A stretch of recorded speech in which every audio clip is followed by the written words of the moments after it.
Hello and happy Thursday. We are here with another edition of the Sick Podcast with Kelly Singh, and I have a special guest with me today. I cannot wait for you to meet her. So let's get into it. Turn up your volume. Because you're about to listen to the Sick Podcast with Kelly Singh. Murray heaves it downfield. It's caught. It is caught.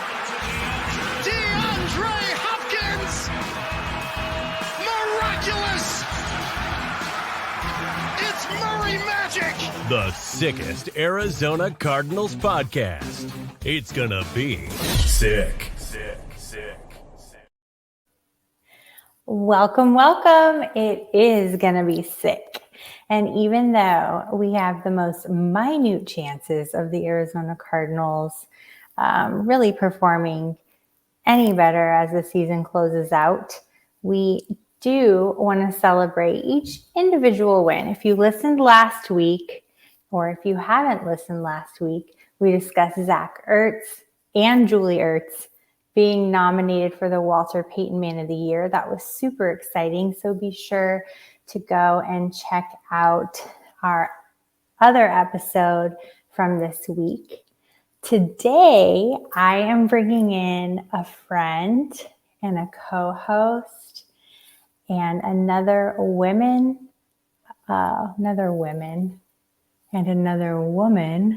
in sports. Her name is Faith Enos. And let's just bring her on in. Hi, Kelly. Faith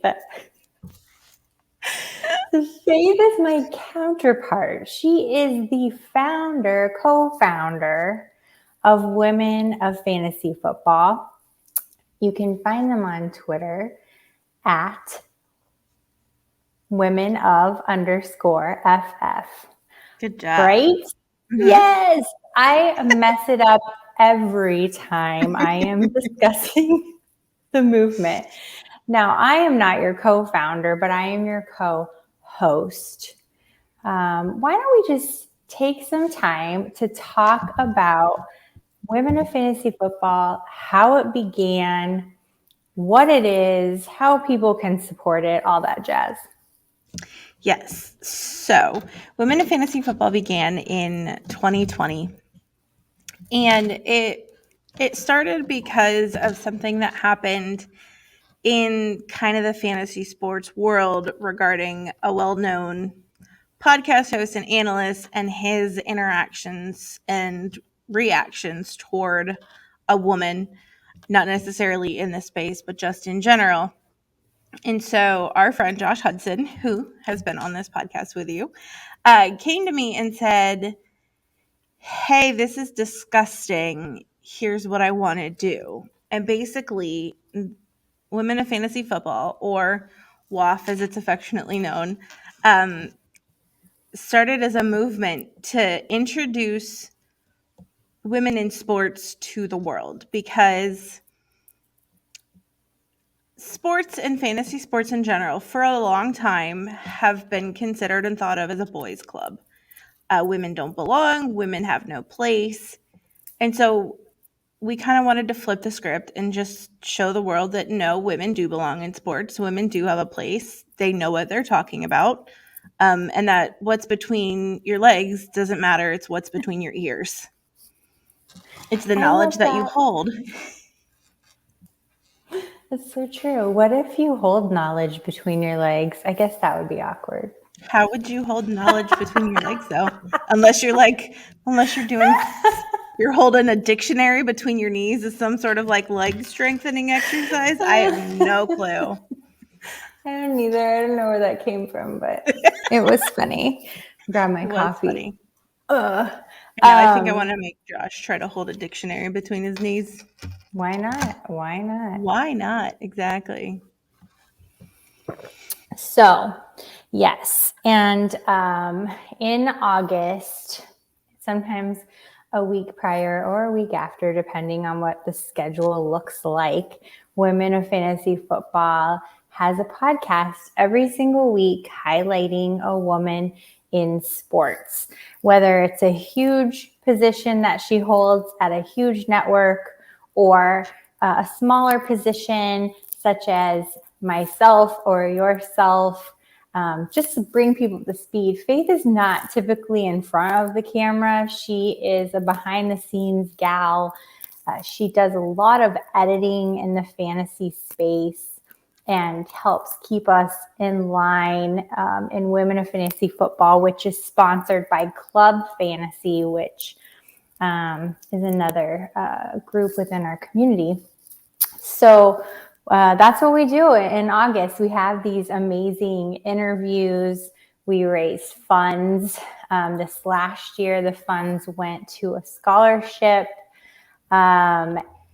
And the scholarship supports sending women to boot camp with Laura Oakman of Fox and her organization Galvanize. So Faith was really instrumental in setting all of that up.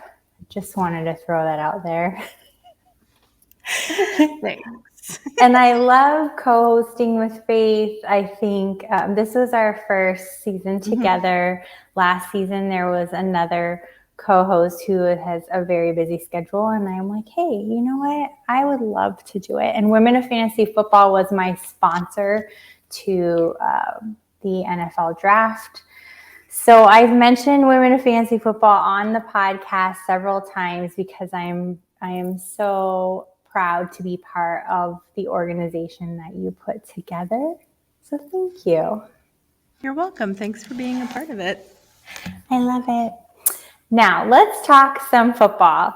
I happened to pull up the injury reports, and I will say that the Patriots are a little more banged up than the Cardinals, but nobody is really going to be having any tremendous holes in their lineup so far.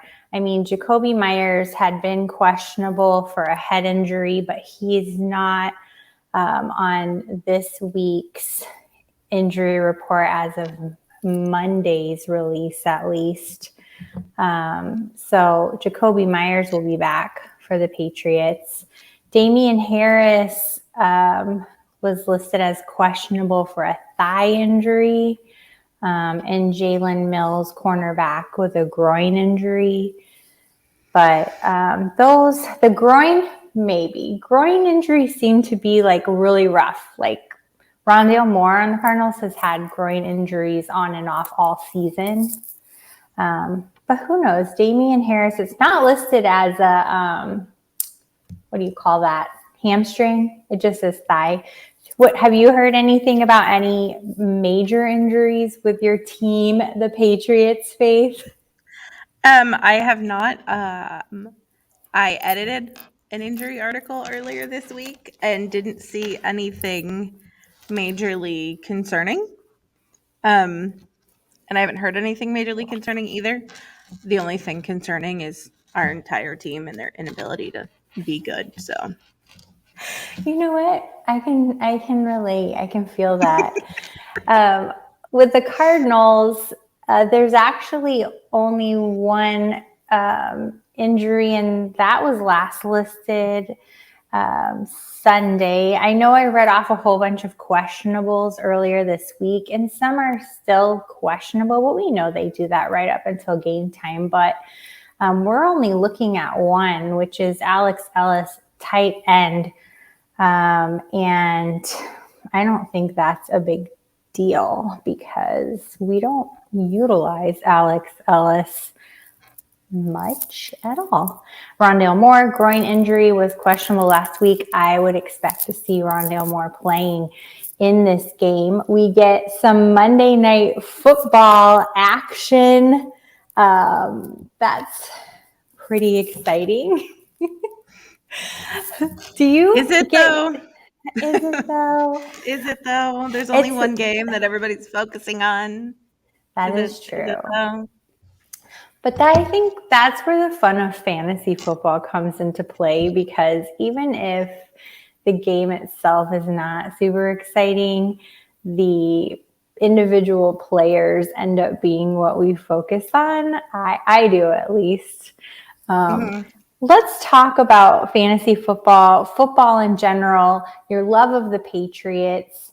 Did you enjoy watching or hearing about or writing about or participating in football, NFL, prior to falling in love with the Patriots? Or was it the same thing simultaneously?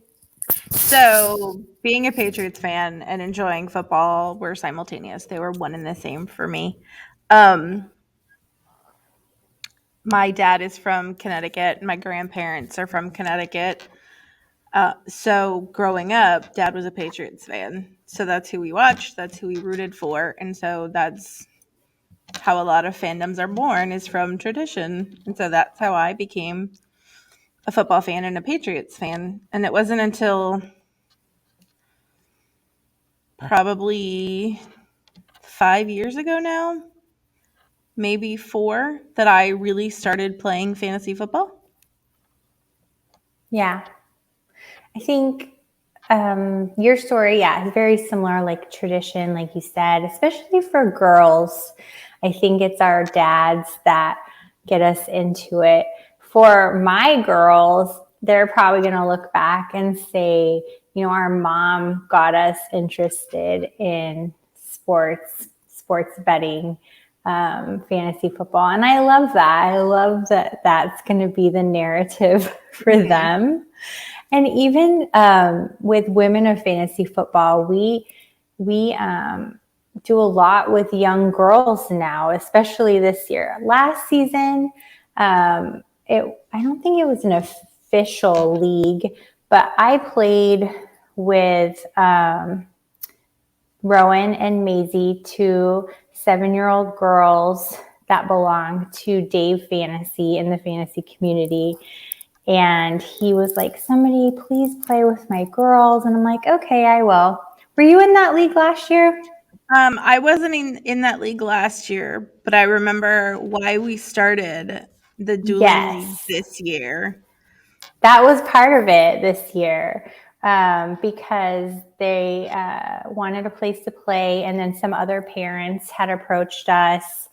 And then some other ladies in general. One in particular was a transgender woman, and she had come out to her league, and her league was of a more conservative nature and didn't approve of her lifestyle.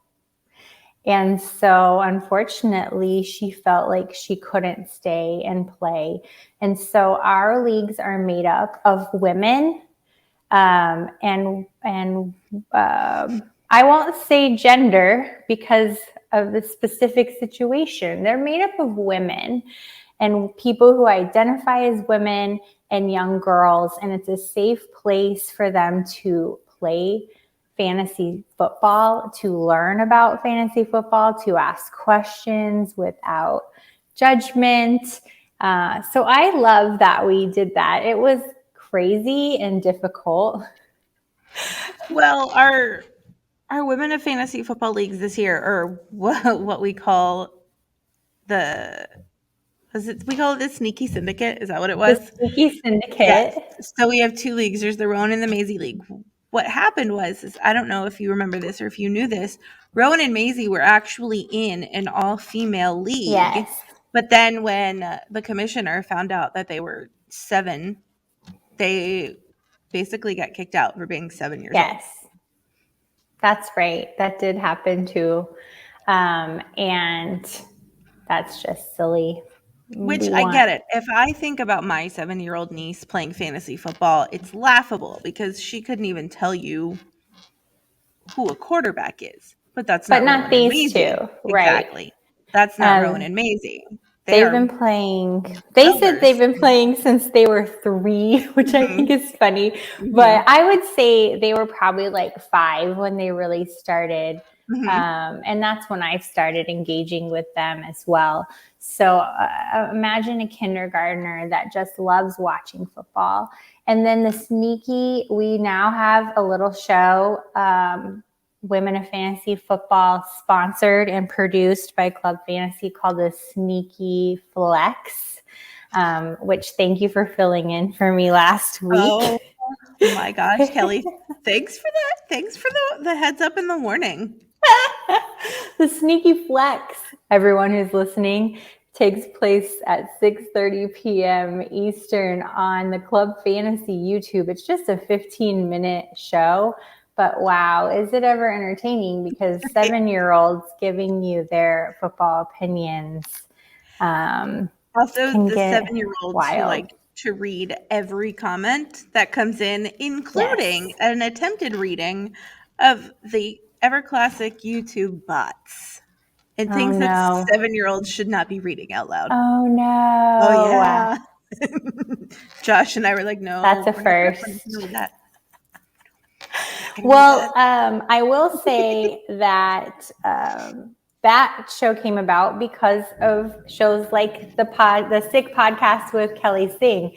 They, Rowan and Maisie, love to watch my podcast. They love to watch if I'm guest hosting and their dad happens to see another podcast and catches me on it. And Maisie, she said that she wanted to be like me and be on a podcast. And so that's how the Sneaky Flex began. And I have these teal glasses that I wear sometimes. Faith's familiar with them. And so she also had to get glasses, and they didn't have teal ones, but she has pink frames with like a teal arm. And she's like, I look like you. So here we are paving the way. And somebody else paved the way for me. The Sick Podcast Network is so gracious to have given me a platform to talk about the Arizona Cardinals, to share my love of football, to bring on friends and guests like you. And that was because of Adam Rank. Adam Rank does an amazing job of giving women spotlight. I would say, I would say a good 90% of his guests are female, women in sports, both bloggers, podcasters, community members, fans, and other network professionals. So I know that he also was instrumental in giving stepmom Lauren a platform. And that's the previous host of Women of Fantasy Football. So kudos to Adam for helping to shine a light on women who love sports, who love to talk. So that's how I'm here. And this is an amazing production team. They're so great. And gosh, I could just go on and on, but I love that I was able to bring you on. What else could we talk about? Do you have I know I wanted to keep it short today because I'm in a certain way today. I'm a little disheveled. But do you have a favorite player, past, present, or future Patriot? I was asked this on a podcast last night. So I'm asking you, favorite Patriot of all time? So, favorite Patriot of all time for me in my era, while I adore Teddy Bruschi and Vince Wilfork, they kind of were there when I got started. But I think my most memorable in my real fandom is probably Rob Gronkowski. I would say that too, but for different reasons. Why not all of the reasons? All the reasons. I mean, let alone that he's like an amazing football player. When I think of Rob Gronkowski, I also think of then next gen, which would be like Mark Andrews. Just big and fast still, and catches everything. Yeah. I think that's why I think Rob Gronkowski, honestly, is part of why I really started to fall in love with the tight end position. No play on words. That is completely coincidental. Right. But that position can be so explosive. And he goes to show that. I mean, that's just part of probably Patriot fandom is loving Rob Gronkowski, I'm sure. I mean, do you have to love Tom Brady too to be a Patriot fan? So I loved Tom Brady, just like I loved Wes Welker. And then they left us. So I was like, you know what? I don't love you anymore. Happens, I guess. It does.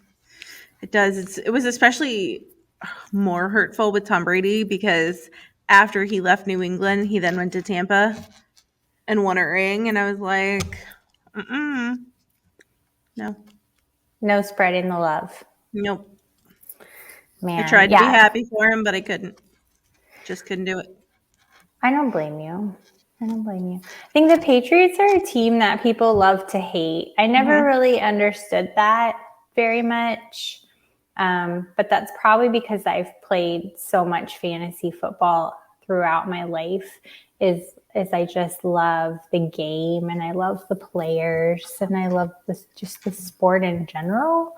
And I've said this on our pod before, perhaps that makes me what people call a fair weather fan or a bandwagoner or whatever. But I don't know. I love the Cardinals.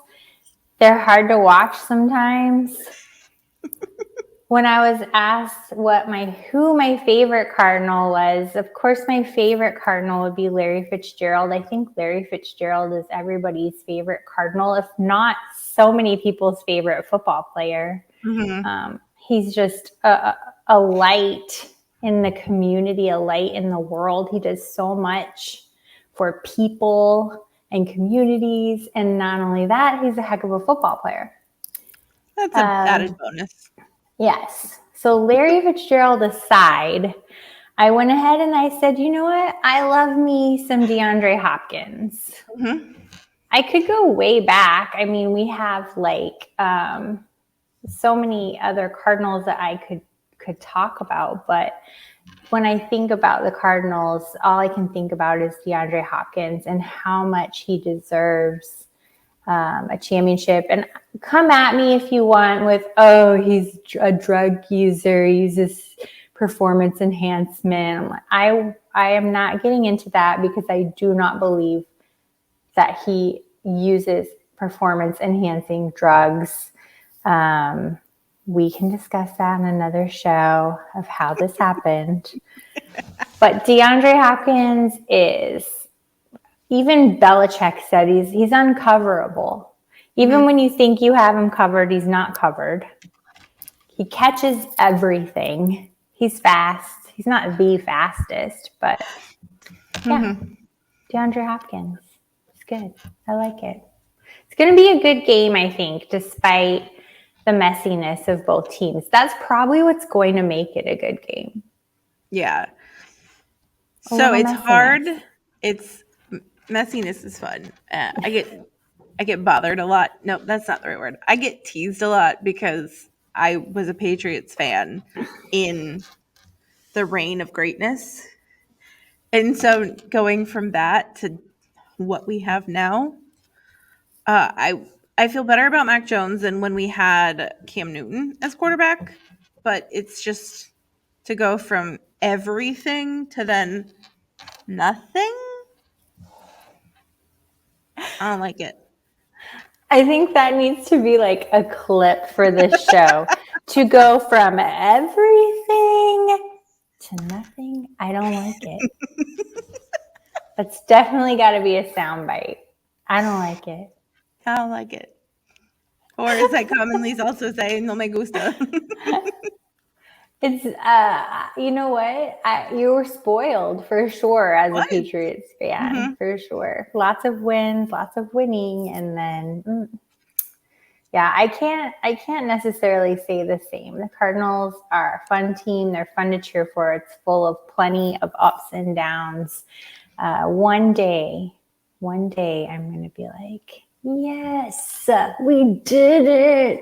But today's not that day. Today is not that day, or Monday's not that day. Monday's not that day. We'll see. It's going to be a fun game to watch. I'm definitely going to be tweeting at you, Faith. I gave the team, do we have Faith's Twitter handle to pop up there? Faith, go ahead. There we go. At FF_leap of faith. You can follow Faith. She has some spicy takes, both about life. Her dating adventures are often on there. That's always fun. You can follow me at Kelly and Phoenix, where I share probably too much and both not enough. And follow at this Sick Pod. Follow at Sick Pod Kelly. I was going to say, if you give it a second, you can see it on the bottom there. I'm like stumbling on words. Follow at Sick Pod Kelly on Twitter, where you can get all the snippets of the show. You can get some interesting Cardinals news. The team does a great job of creating graphics for me. I also reshare those on Twitter too.